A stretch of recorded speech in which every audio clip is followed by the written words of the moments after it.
Anicenne, artiste peintre, vous avez lu Lettre à Benjamin par Laurence Leduc-Primo.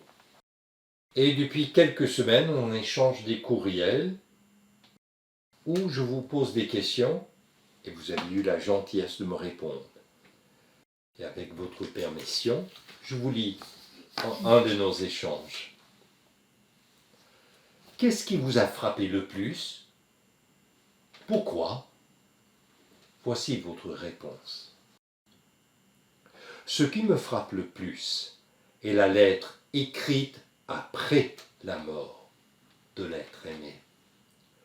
Prendre du temps de sa vie, elle qui a encore le souffle de vie. Transmettre à travers ces lignes le goût d'une relation amoureuse qui aurait pu continuer.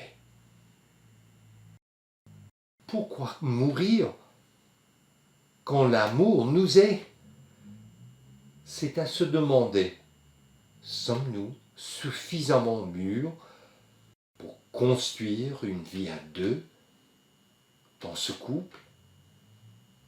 Les sentiments furent, mais certains non-dits furent tellement silencieux que la mort a frappé l'amour. Fin de citation. Alors, pour vous, Anicenne, c'était les non-dits et le silence qui ont eu raison de l'amour, de cette relation amoureuse? C'est-à-dire, c'est la mort qui a eu raison de ce silence. Parce que quand la mort passe, elle s'en va avec vous, vous disparaissez physiquement, et l'amour n'est plus, c'est le chagrin de n'avoir pas pu aller jusqu'au bout, de n'avoir pas trouvé une solution pour guérir ces maux. Et oui, c'est dur de mourir comme cela, c'est dur de mourir sans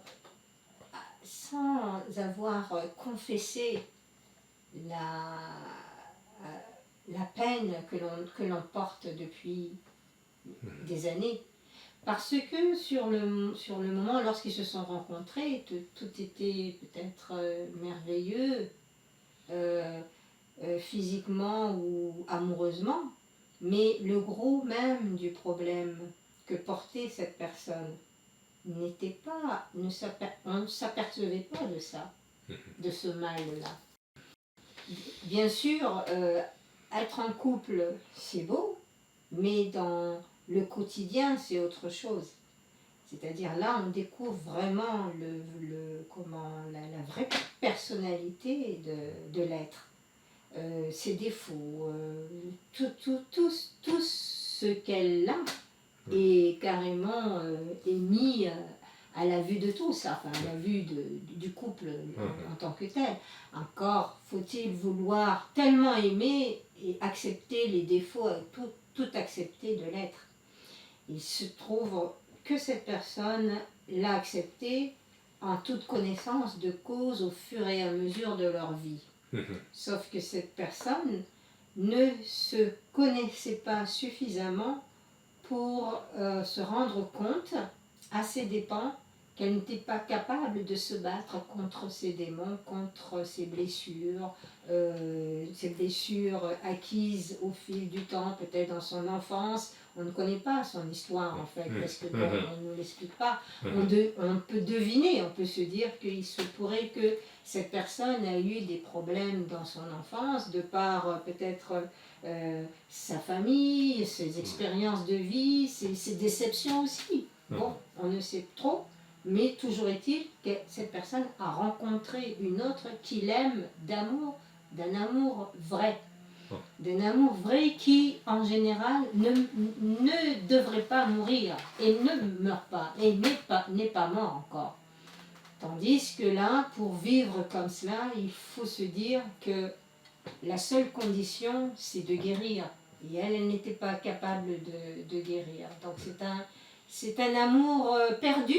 C'est un amour perdu, en fait. C'est une vie à deux qui n'est pas allée jusqu'au bout. On pourrait dire, est-ce que c'est